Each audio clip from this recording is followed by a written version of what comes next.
Him and His White Moonlight. Chapter 1. When they threw me into the desert wash outside Phoenix, my body had been drained of nearly all its blood. I was also missing a kidney. All of this was done by Sebastian, the villain I'd created in my graphic novel, now somehow real and standing over me. He'd lured me into his world for my blood, for the girl in his arms. But Sebastian had forgotten one thing. The white moonlight he loved was me all along. I'm a graphic novel artist with a modest following. Sebastian was the villain in my dark romance series until he stepped out of the pages. We fell in love, or I thought we did.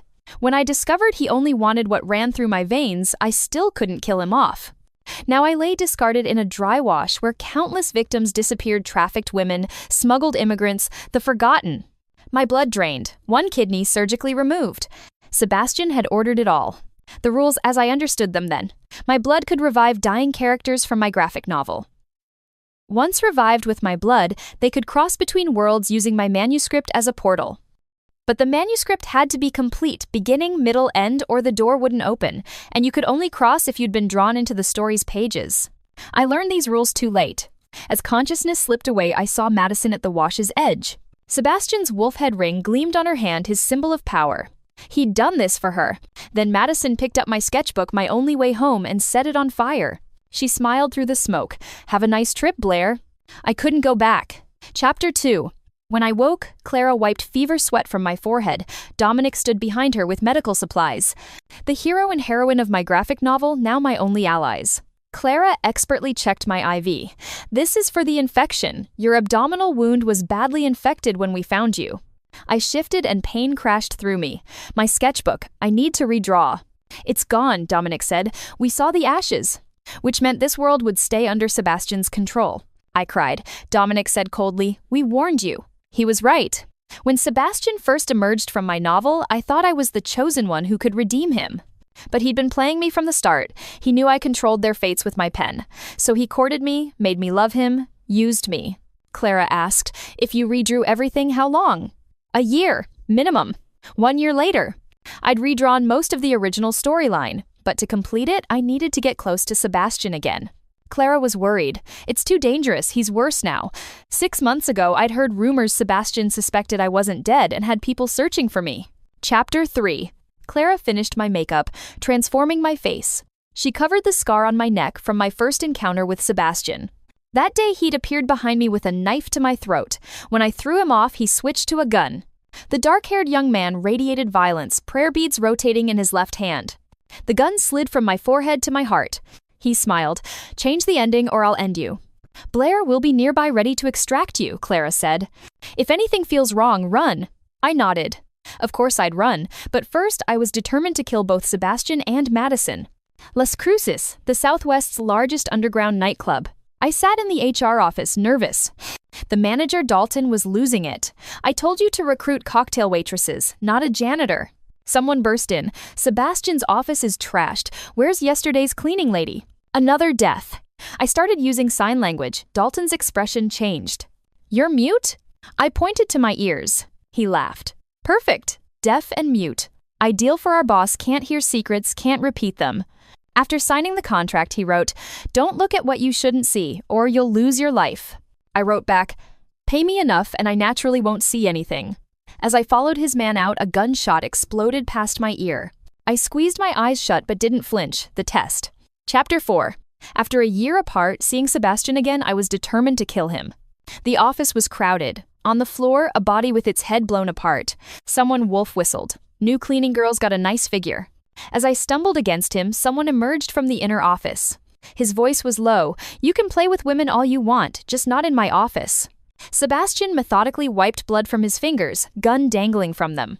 His voice was actually attractive, husky, and magnetic. Looking at his face alone, who would guess he was the ruthless crime boss from my novel? His eyes held a cold crimson glow, pupils dilated and trembling. Killing made him feel good. Sebastian crouched beside the corpse. I crouched beside him. He signed, mute? I nodded. He pressed the gun into my hand, continuing in sign language. Can you write? The cold metal made me tremble all over. I fell onto my backside. Laughter erupted. Sebastian smiled slightly. Clean this up. He looked down at me. If I hear rumors outside, for every word, you lose a finger. Someone said, boss, next time let us handle this.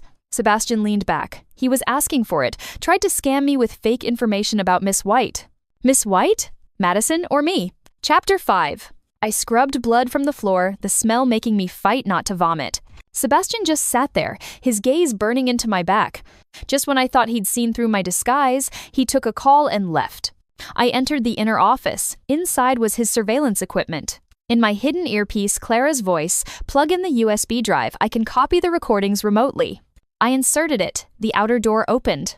I switched the computer to sleep mode and covered the USB with a folder. The inner office door opened. One of Sebastian's men, Wyatt. What are you doing in here? Dalton's voice rang out. Wyatt, where is everyone? Wyatt glanced at the computer, then at me. Crouch down, hide in there. I squeezed into the filing cabinet. Through the gap, Wyatt's expression changed to casual. He opened the door. Boss, I thought I heard something in Sebastian's office. Dalton scanned the room suspiciously. His hand reached toward my hiding spot. He laughed. This cabinet couldn't even fit Sebastian's dog Pudding. Pudding. Sebastian kept several Great Danes. Pudding had been born with a lame foot and Sebastian planned to kill him. I'd asked to keep him. After growing up, the dog became fierce with everyone except Sebastian and me. Sebastian often said if I wasn't home someday, he'd get rid of it.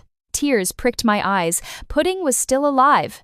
After Dalton left, I removed the USB drive. Clara remotely erased my tracks. I downloaded 2 months of footage enough to draw for a while. Every day I cleaned at the nightclub. At night I watched the videos and drew. In the footage, Sebastian spent hours in the office just sitting on the sofa, drinking and smoking, lost in thought. Sometimes for an entire day. That sofa made my face flush. We had slept together there. Chapter 6. When Sebastian first emerged, I'd panicked and lied that I was Willow. Willow was the reason I'd given Sebastian for turning dark a girl who'd given him light before she fell off a cliff trying to save him. She died in his arms at the bottom of the ravine. That's when Sebastian went down the path of darkness completely. Later, he pursued Clara because she looked like Willow. But I understood why he'd mistaken me for Willow. I have a tear-shaped mole at the corner of my eye. So does Willow. And I'd used my own face as the model when drawing her. Sebastian held me on his lap and explained how he'd escaped the pages. I was cornered at a cliff, police ahead, the sea behind. As I jumped, white light flashed. I saw you through it, drawing me sinking, so I guessed you were designing all of this. At the time, I'd felt crushing guilt. If I'd known all this was real, I never would have given you that ending. He lowered his head, neck brushing mine. Willow, if it's you, you can even have my life. And Sebastian slept with me that night. I shook off the memories and chugged a beer. My phone buzzed. Dalton, Sebastian's office is trashed again. Get over here now. I was about to refuse when he accidentally called instead of texting. Sebastian's voice came through. She won't come. Go break her legs. I hurried to get ready. Chapter 7. When I reached Sebastian's office, intense blood smell hit me. More people were dead this time, even other gang bosses from my novel. Sebastian had broken completely free from my story. Dalton urged me, hurry and clean, Miss White is coming soon. Madison was coming? I'd only cleaned half when I heard sharp heels clicking. Madison opened with impatience. Where's your boss? Dalton groveled. Miss White, Sebastian is out on business. Bang. Madison knocked over the coffee cup. I haven't seen him in 4 months. Call him now. The inner office door opened. Sebastian emerged with wet hair and bare chest. He sat down, lighting a cigarette. You're seeing me now. Go back and stay put. Madison ran back, crouching against his knee. Sebastian, please. My chest felt suffocating pain. I remembered the day they took me. I was kidnapped, locked in a dark room. When I broke free and burst into the next room, Sebastian sat on the bed with dying Madison in his arms. He frowned when he saw me. You idiots! How do you guard someone? I finally understood. You've only been using me, haven't you? Yes, I only need your blood. He'd always known my blood could revive characters, allow them to enter the real world. It had all been his design. In the room now, Sebastian gripped Madison's chin. He smiled wickedly. You miss me? Go keep Constantine company for me. Constantine the local warlord, brutal and perverted. Both Madison and I looked up in shock. Chapter 8. After everyone left, Sebastian pointed at a painting. You didn't clean it properly last time? I moved closer, a few blood spatters on the frame. As I wiped, cold sweat broke out. In the center bottom was a black hole with a red light glowing inside. A second camera. Sebastian opened a drawer and selected a gun. Are you going to confess yourself or should I help you? I kept wiping the frame. He stood and walked toward me. The day you arrived, someone accessed my computer, so I checked the other camera. His voice was like a demon whispering. "You went into the inner room. You knew your way around very well." My hand slipped into my pocket. Inside was a hidden knife. I couldn't kill Sebastian, it would collapse the story, but I could injure him. He stopped 6 feet away, lighting a cigarette. What's more interesting is that Wyatt went into that room. I froze. Wyatt was an undercover cop. Not only did he enter, he told you to hide, so 2 cops. The instant Sebastian raised his hand, I whirled around, thrusting the knife toward his heart. Chapter 9. Just an inch short. Sebastian caught the blade with his bare hand. Blood dripped down past my ear. He advanced. I retreated until I hit the wall. Clara's voice, "Blair, your earring has toxin coating, break his skin with it." As I thought about how to use it, Sebastian wiped his bleeding hand across my neck. From his expression, I knew he'd seen the scar. Before I could speak, he pressed me against his chest. So hard I wondered if he wanted to suffocate me. Sebastian's breath trembled with reverent devotion. He was practically kneeling, holding me in his arms. "Willow, is it you? You came back?" I couldn't understand this performance. He was the one who'd killed me. That's right, I didn't die. I crawled through hell and came back. Sebastian's expression contorted like he couldn't control crying and laughing at once. This matched the hopelessly in love setting I'd given him, but he'd identified Madison as his white moonlight. Why did he look at me like I was the one that mattered? His hands trembled violently. He kissed my neck, grip not loosening. I struggled. "Don't touch me." He hoisted me over his shoulder toward the inner room.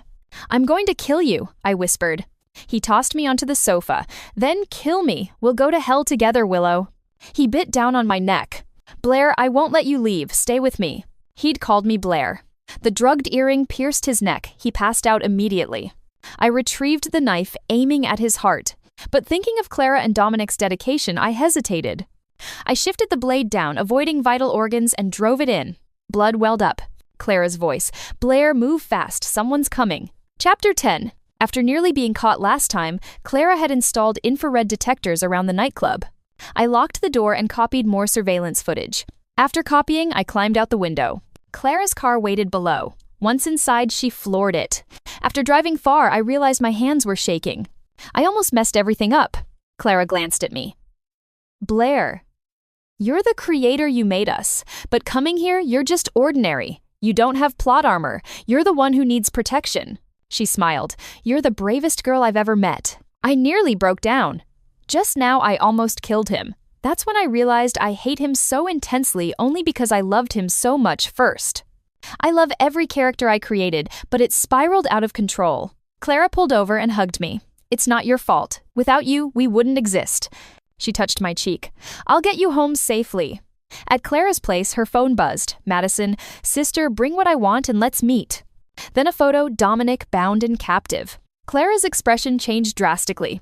Madison was Clara's younger sister. In my original story, Clara had cut ties with her recovered but evil sister. Clara's hand trembled. Dominic was her only weakness. Madison wanted the evidence Clara held, plus Dominic was Sebastian's mortal enemy. All to win Sebastian's favor. I took the phone. "I'll go meet her. The person she really wants to kill is me anyway." Clara shook her head, gripping my hand. "We still need you for Plan B." I smiled. "Anyone can die except you and Dominic. You're the story's core." "Don't be silly. After finishing the graphic novel, I can still go home." Clara relaxed slightly. "Really?" I nodded. After finishing the novel, I could use the manuscript to return home. But that was before the blood extraction. Back then, holding the manuscript, I'd dream of a glowing door warm and welcoming. But since the blood extraction, I hadn't dreamed of that door once in a year. I wasn't sure I could return. But Clara couldn't have accidents. In my original story, she and Dominic lived to a happy ending, married in Denver with twin children. Now everything was beyond my control. That morning, Clara made breakfast milk and fried eggs. After we finished, Clara patted my hand. "I put sleeping medication in the milk. When you wake up, I'll have brought Dominic back." She stood, grabbing her gun when she swayed. "What?" I caught her. "I know you too well. I switched our glasses." Clara fell asleep. Sweet dreams. I took her gun and went alone to this dangerous meeting. Chapter 11. News of Sebastian's injury had spread. With him wounded, other gangs made moves. This was exactly what we wanted Sebastian preoccupied. Attention shifted from Clara and Dominic. I drove toward the remote desert. At night, the streets became a crime playground, vacant-eyed women, loitering thugs. I checked the rearview mirror. I was being followed. I floored the accelerator through narrow streets. The pursuing car matched my speed. Unfamiliar with the area, I drove into a dead end. Armed men got out, Madison's people. I felt relieved better than anyone else interfering. They shined flashlights on my face and reported, "Madison, we got Clara." I felt sharp pain in my neck. Someone injected something. Darkness swallowed me. Chapter 12. I had a dream. A very long dream within a dream. I dreamed of drawing the scene where Madison and Sebastian first met in the cave. But reality seemed different from my memory. That day I was in the real world. My editor shouted, "Drama! Give me intense romantic scenes!" I was stuck, drinking beer, and fell asleep holding my manuscript. My pages glowed. I was pulled inside right at the cliff's edge. In the dream, I was surprised. I'd thought this was just a vivid dream for inspiration. Had I actually entered the graphic novel world then? I stood at the cliff carrying a basket. A young man reeking of blood grabbed my throat. "Don't move or I'll kill you." 18-year-old Sebastian. He was hunted by a rival warlord's men. Sebastian's father had been Southeast Asia's biggest crime lord until his sudden death. The sole heir became a target, and I thought this was just a dream sequence. Dude, you're still bleeding." Sebastian wiped his mouth. "I won't die." Footsteps approached. He backed toward the cliff's edge, eyes like a wolf's. The man opposite recognized me, panicked. "Girl, let her go." Sebastian coughed blood. "Let her go? Will you let me go then?" "Yes, absolutely." Sebastian laughed. "Like hell, even if I die, I'm coming back as a ghost." Just as he was about to take me with him, at the last moment he released me and pushed me away. A soft laugh. Taking a woman to die, too unlucky. On impulse, I grabbed his hand. "Hold on," I shouted, my body sliding forward. Sebastian's eyes filled with disbelief. "Are you crazy? I was about to kill you." "Yes, but you didn't. You pushed me away." Which meant 18-year-old Sebastian still had goodness inside. "I know," Sebastian laughed. "Idiot. If you don't let go, you'll fall too." "Shut up, Two figures plunged into the ravine. Chapter 13. Pain woke me. We'd landed on a cliff ledge. He was unconscious, burning with fever. I dragged him into a cave. Sebastian burned for 3 days. His leg was broken, I splinted it. At night, when his fever spiked, I'd cool him down. As he was waking, I gave him water mouth to mouth. His Adam's apple bobbed. Suddenly, his hand pressed my head, deepening the kiss. I pushed him away. Sebastian laughed. "You took such good care of me because you like me, right? You think highly of yourself." He laughed again. Those days were when Sebastian laughed the most. On the 6th day, I accidentally ate toxic berries. We both were affected. Outside, rain poured. Inside, only rapid breathing. What happened next was restricted content. After 2 weeks, I noticed abdominal pain growing worse. I'd wake at night in pain, blood rising in my throat. Falling had caused serious internal injuries. I covered my mouth as blood poured. Sebastian suddenly woke. "Willow?" I didn't dare turn. He pulled me into his arms like holding a child. I smiled, but blood came faster. Sebastian wiped my face. "Willow, please, don't leave me." His voice was hoarse and lonely. "Why does it have to be like this?" My vision blurred. Something cold fell on my brow. He pressed close. "If you dare leave me behind, I'll kill everyone you care about." The dream ended. I opened my eyes. My cheeks were ice cold. So Sebastian's white moonlight had always been me. I had traveled back and met him, then abandoned him. Madison had locked me in a flooded cell, reeking rot and scurrying rats around me. Pale legs appeared before me. "Blair." Madison sat with crossed legs, looking down. "You really didn't die. Impressive." I said nothing. She held a cigarette. "Did you come to die again?" "Where's Dominic?" Madison's expression changed. From that reaction, Dominic probably hadn't been captured. The video was fake. "He got away, but I didn't expect you to walk into my trap." Madison continued. "I especially didn't expect you to hurt Sebastian. Our people tracked Clara's location. Soon you'll be reunited." I smiled. "You won't catch her." Madison took a call. "Damn it, she got away again." Of course, my right eye had a mini camera implanted. Clara received my visual feed. Besides the camera, my earpiece was still in. This was my final gift to Clara and Dominic. Clara would finish drawing the middle sections, because I'd already drawn the ending. "Did you do something?" Madison glared. I shrugged. "How would I?" Then I taunted. "No matter what you do for Sebastian, what's the point? He never loved you. The white moonlight in his heart is me. How could a fake be good enough?" Madison's ambition rivaled Sebastian's. I deliberately provoked her, drawing all her focus to me, so she'd have no energy for Clara and Dominic. When she approached with a cattle prod, I knew it worked. I was force-fed pepper water beaten with the prod. She even had someone use pliers on my fingernails. The torture gradually numbed me. This was my graphic novel's cruel underworld. Madison pulled me from the cell. She used a whip to lift my shirt. The kidney removal scar was a vicious mark. She poked it. "How about I take your other kidney?" I leaned against the wall, watching the clock. Urgent footsteps sounded outside. I smiled through bloody lips. "Madison, you won't get the chance. He's here." Chapter 14. When Clara heard what I'd said about Sebastian's white moonlight, she caught the key point. The person Sebastian loved was me. She spoke through the earpiece. "Blair, I know you want to die, but I need you to live. So I'm telling Sebastian that Madison has you. Do whatever it takes to survive. I know you hate him, but I'm using him to save you. I promise I'll get you out." How could I be angry? I loved Sebastian and hated him equally. This final time was for saying goodbye. His love, his hate, his life all began with me. I'd given him that villain setup. Even as a villain, I had to give him his ending. When Sebastian came in, he was bordering on madness. His chest was wrapped in blood-soaked bandages, but he moved as if perfectly fine. When someone tried to stop him, Sebastian looked at me with empty, inhuman eyes. Try blocking me again. No one dared. Seeing my condition, he suddenly seemed to retract his thorns, carefully lifting me up. "Willow, don't be afraid, I'm here. Those who hurt you, I'll send them all to hell." But Sebastian, the one who hurt me deepest, was you. Sebastian brought me to his beach estate. He did everything to treat me well, but I rarely spoke. He held me from behind, pointing to the horizon. "Lover's Island, when you're better, we'll go see it." I pulled down my jacket, exposing whip scars. "I'm like this now. Why keep me around?" He gently kissed my earlobe. "I like you however you are. Willow, you don't need to do anything. Just stay with me forever." I turned to face him. "Will you grant any wish?" He smiled. "If I can manage it." I smiled too. "Then kill Madison, and release that cop Wyatt." After a long pause, he sighed. "That's not possible right now. I won't kill Wyatt, but he's a cop. I can't let him go either." "Why not? Did you really fall for her? Or could Madison help you expand your power?" That day, Sebastian brought me to a burial ground more than a dozen headstones. He poured liquor over them. "These are my parents and family. When I found them, only ashes remained. The fire burned 3 days. Later, I found their killers, tied them up, and made them watch as I burned them alive." My body shuddered. He pressed his forehead to mine, smiling. "They cursed me, said I'd go to hell." A scorching kiss, but they didn't know I was already in hell. I choked out. "Will you kill again?" "As long as you don't leave, I won't touch anyone." "But Sebastian, you have to die." That's the ending I drew. Bad people face judgment. Justice will prevail. Chapter 15. In the second month, someone tried to assassinate Sebastian.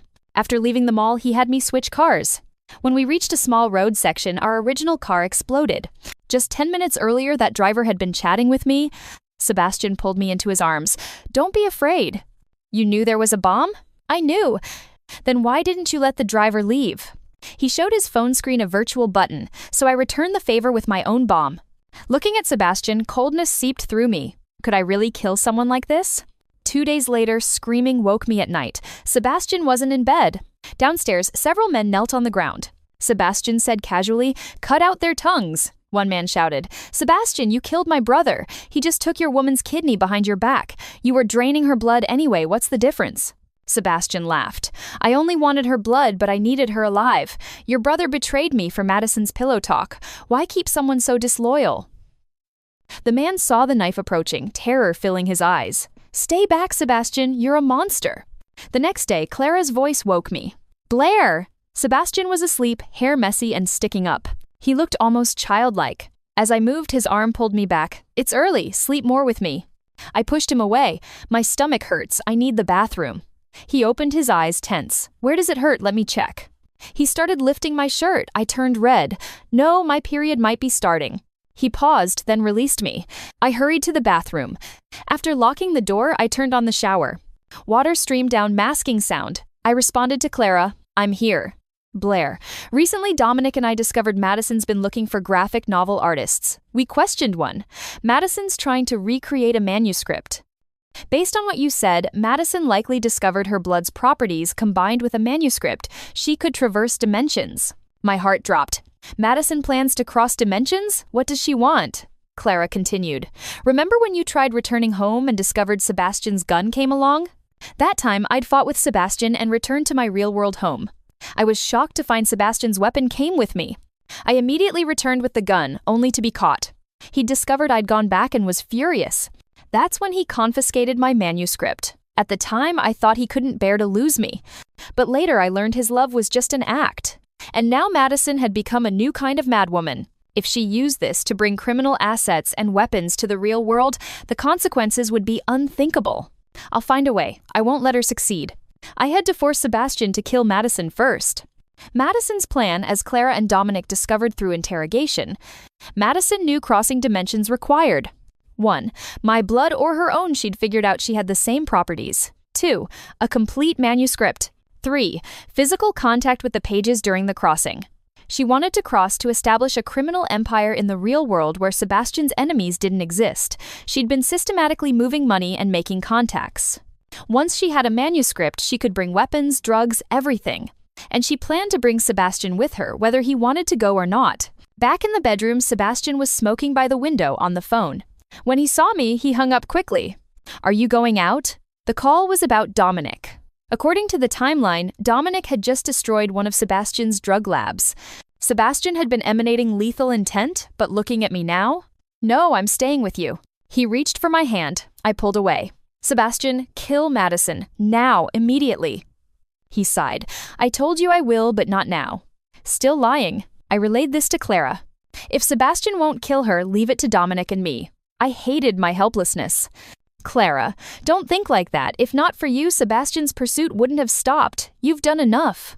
2 nights later, the bed shifted. Sebastian was getting up. He rose, put on his shirt, buttoning it.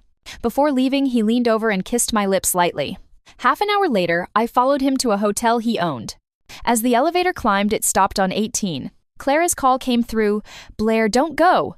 But the elevator had arrived. I saw Sebastian walk to a VIP suite. The door opened. A pale hand reached out, hooking around his neck. On that hand was his wolf head ring. I'd asked recently, "If you don't like Madison, why give her the ring?" He'd pinched my cheek. "She took that herself. I don't need a ring to prove my status." "Then why were you here, meeting her at a hotel?" Clara had my visual feed. "Are you okay, Blair?" I shook my head. "This afternoon when we tailed Madison, we saw her arrive dressed up. Turns out she was meeting Sebastian." He went inside. I waited a full hour. He didn't emerge. I suddenly realized, why was I waiting? To confront him, ask if he slept with her? Was I still harboring feelings? Too shameful. I turned and ran. When I returned near dawn, he came back carrying the scent of rain. He undressed and got into bed, wrapping his arms around me. He smelled of post-shower freshness. Nausea welled up. He kissed my back. I tried to pull away, but his arms tightened. His breath quickened. "They said you drove out earlier?" I felt recklessly destructive. I bit down viciously on his arm. He didn't release me, watching, until my mouth filled with blood. "Yes, I went out. I went to find other men, so what?" He laughed, jaw flexing. "Blair, don't provoke me. If you really dare, I'll have their hands and feet brought back." My expression changed. He kissed me again, grip loosening. "You really know how to frustrate me. When you go out at night, bring people for protection." Another 2 weeks passed. Sebastian stayed with me constantly, even bringing me to business meetings. Sometimes he had me sign stacks of documents. Looking at the complex German text, I was exasperated. "What, selling my organs?" Sebastian laughed. "Just sign, they're gifts for you." Property? Signing didn't matter anyway. I'd already resolved to die with Sebastian. Chapter 16. Clara and Dominic's operation was going smoothly. Evidence, witnesses, testimony, everything was ready. The graphic novel was completely finished. We were just waiting for Sebastian's final drug deal. The net was ready to close. The day we departed, my heart pounded violently. Time, location, number of people, weapons, I'd told Clara everything. Before getting in the car, Sebastian suddenly said, "You don't need to come today. Stay home." I tensed. Had he noticed? "No, I had to go." "I'm coming." He raised an eyebrow. I muttered, "Who knows if you're sneaking off to find someone else?" He turned, leaning against the car with a casual smile. Finally, he relented. "Fine, but don't wander off when we get there." Following the novel setup, the deal location was a cliff overlooking the ocean. The wind was strong. Sebastian removed his jacket and helped me into it. "Stay in the car, don't come out." Perhaps feeling that wasn't threatening enough, he added, "If you dare come out, I'll have my way with you tonight." The car door closed. I couldn't help laughing, tears spilling. Today Sebastian would die. No question about it. Chapter 17. Halfway through the deal, another large group appeared. At the head sat Madison. I couldn't draw Madison's ending, perhaps because she existed outside the original design. Clara told me they'd found evidence of her crimes too. Most likely she'd be arrested with Sebastian. Seeing Madison appear, I had a bad premonition. She rolled down her window.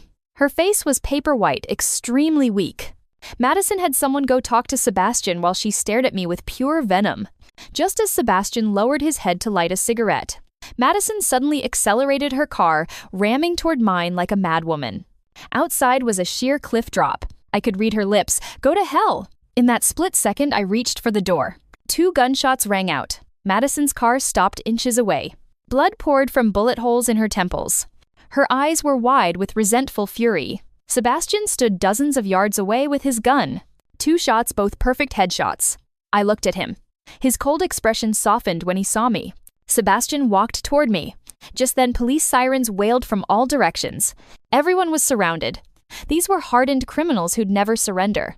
Gunfire erupted violently. Blood and flesh flew. Clara shouted through my earpiece, "Get out now! Run, Blair, go!"